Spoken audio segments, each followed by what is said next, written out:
Hello everybody, today I am gonna discuss a short story by William Sidney Porter, who wrote under the pen name of O. Henry. And there is a story behind this, that why he chose this pen name and why he chose to hide his true identity, actual identity. So the reason was he actually got his first employment in a national bank, and there he got involved in embezzlement. Yes, so he swindled with some of the money there in the bank, and when investigated he was found guilty of the crime, and so he was sentenced to jail. He was given 5 years imprisonment, and that was the low point of his life. But there he started writing short stories. He wrote around 10 stories there in the prison itself, and when he left, when he came out of the prison, he within 10 years he published over 300 stories and became the favorite story writer of America. And today the world reads his stories, and what we are doing as well. So this story is after 20 years, as you can see yourself here, after 20 years by O. Henry, and the actual name was William Sidney Porter. So the story is about two friends. So they are the main characters here. One is Bob and the other is Jimmy Wells.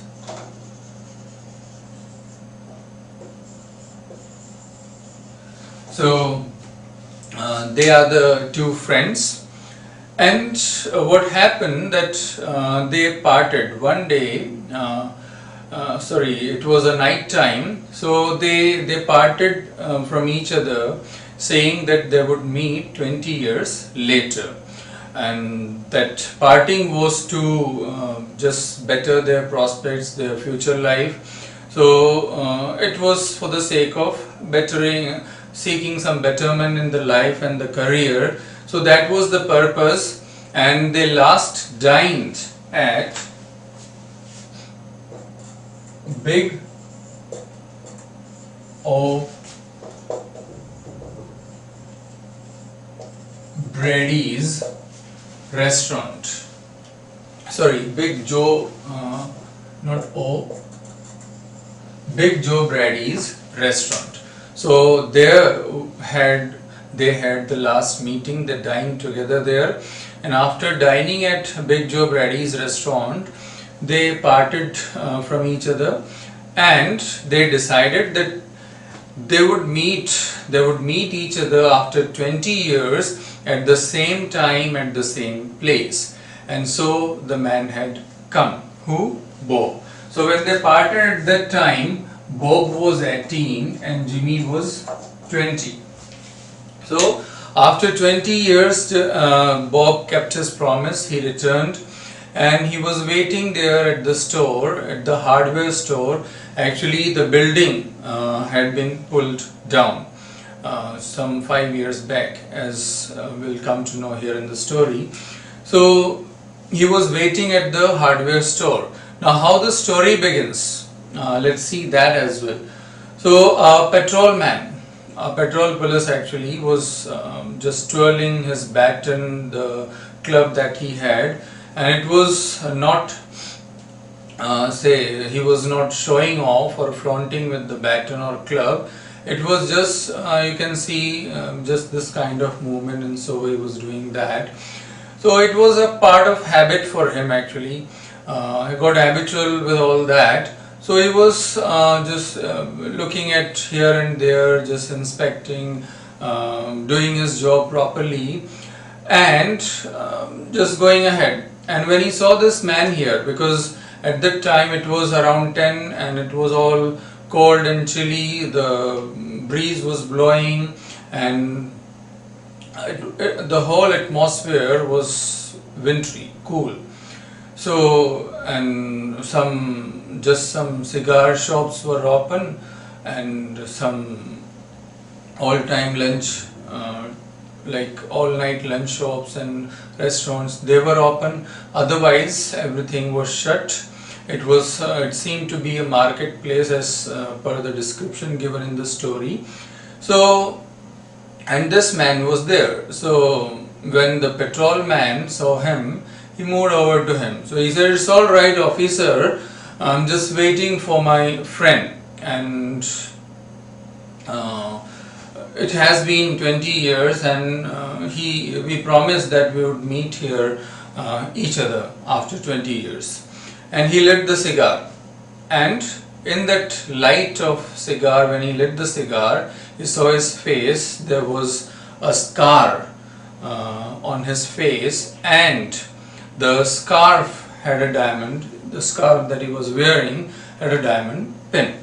So he started telling the story that how it was. So he explained that I am waiting for my friend here, and 20 years earlier, 20 years before, here at this place there used to be a restaurant, Big Joe Brady's restaurant, and there we dined last. So he said not 20 years before, just 5 years ago even it had been there, and until it was pulled down.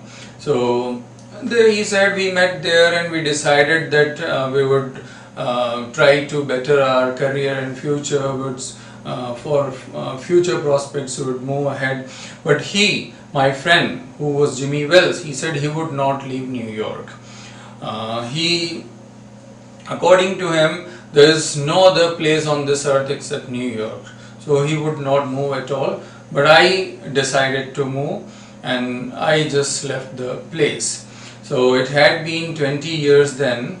So he said, didn't you communicate, the police officer asked, didn't you communicate with each other after that? He said, for 1 year we corresponded, we wrote letters, but after that we lost all communication. So the policeman was listening to his story very carefully, and he said, it seems quite amusing, it seems quite interesting. Okay, while they were discussing, so in the meantime, he just took out his watch, and the lid was set with some diamonds. And the policeman said, you did quite a good job there in the West. So he said, yes, and I wish that Jimmy had done half as well. Means he was hoping that he wanted his friend also to be doing something good, or to be having good life there, but he said he was a plodder, means he was a very slow kind of person, and he didn't hope that he might have done that well as he had done. So in that way they went on discussing, and the policeman then said, okay, I must leave now. So he moved away, and he said that I hope your friend would be here in time, and will you, he asked him, will you leave if he doesn't come on time here sharp 10? So he said, no, I'll wait for him for half an hour. So he waited for him, as he said, he waited for him for around 20 minutes, and then a tall man with a long overcoat and the collar upturned just crossed the road and came up to him, and he said, he just addressed him as Bob. So he said, he simply asked, is it Bob, is it you? And he also was surprised and said, Jimmy Wells. So then they just they recognized each other, they started talking with each other, and same that they reminisced their past, started talking about their past, that it had been a long time, 20 years, and I knew, because while talking to that policeman also, he said that if he is alive, definitely he will come, I know him, he is quite honest and true. And the same he is talking to him, he said, I knew if you are here on this earth existent, you will definitely come, I knew that. And what do you do here? He asked Jimmy Wells. So Jimmy Wells said, I have a position here in the city department, one of the city departments. And then he was, Bob was quite proud about just describing what he had been doing in the West, that quite proud about his achievements and whatever he had done in the West. So they went on talking, and then the police officer or the person with Bob just took him to a drugstore in the corner. He said, let's move to the drugstore. So to the corner, and they moved to the drugstore, and it was all lit with electric lights. So when they reached there in the electric light, he happened to see the face of that officer, and then he at once recognized that it was not Jimmy Wells, because Jimmy Wells had a Roman nose and he had a pug nose. So he said, though it had been a long time, 20 years, but not enough to change your nose from Roman to pug. So he at once recognized that man, who are you? So he said that you have been under arrest for 10 minutes, and Silky Bob, because that's how he was known in the Chicago. So he said, in Chicago they wired us, and we came to know that you are wanted there. So you better not try to run away from here and just follow. That's what he said. And actually, of course, he was not his friend Jimmy Wells. He was a police officer in just civil dress, and he was there to arrest, because Bob was known as Silky Bob there in Chicago, and he was involved in some unscrupulous activities there, and for those he was wanted there by the police. And the people here, the policemen here, were informed by those people, the policemen there, and he was recognized, and so he was now being arrested. So he said, don't try to do any such thing. You have been under arrest for 10 minutes, and there is a note for you given for you by the patrol police, and you can read it. So he opened the note and he read, and he said that I have been on time here, because actually the patrolman was Jimmy Wells, and he said, I recognized you when you lit your cigar in that light. I saw your face and I recognized you, but somehow I couldn't do it, so I had to send another man in the civil dress to do the job, that means to arrest you. So he chose duty over friendship. Of course, Bob came to prove that he could do anything to be true to his friend, and to prove that yes, he was he followed the promise, he kept the promise. So he returned as decided 20 years later, and Jimmy Wells also decided. But when he saw that he was a criminal and he was wanted by the police, he chose to be true to his duty, true to his job, and he did his job very well. And he didn't give priority to friendship at that time, because duty to the state and duty to the country was more important for him. So he did that and got his friend, though he himself couldn't do that, being his good friend, and because they were really good friends, as he told the police officer earlier that he is my best chum, but my best friend.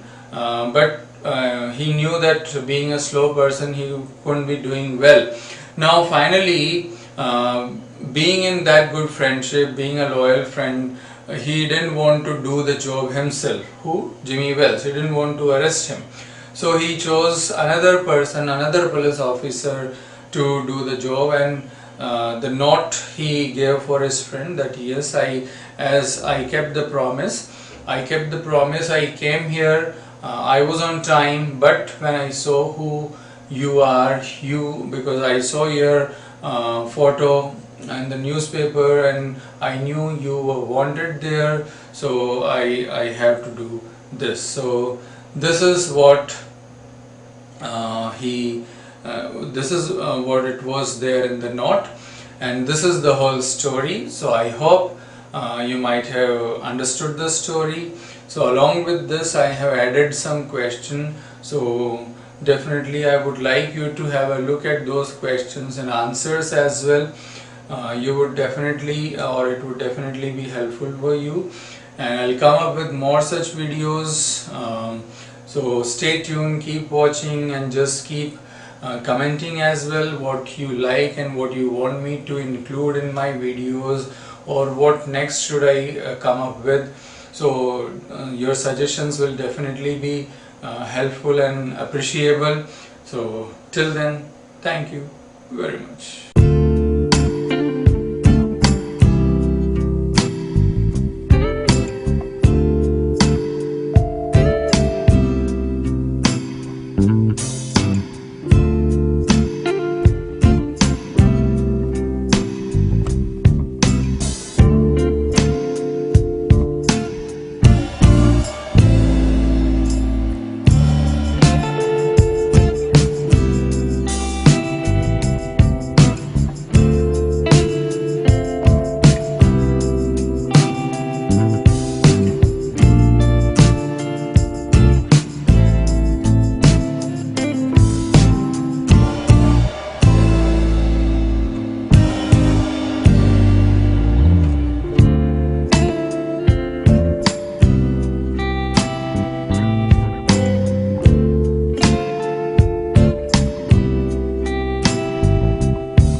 you.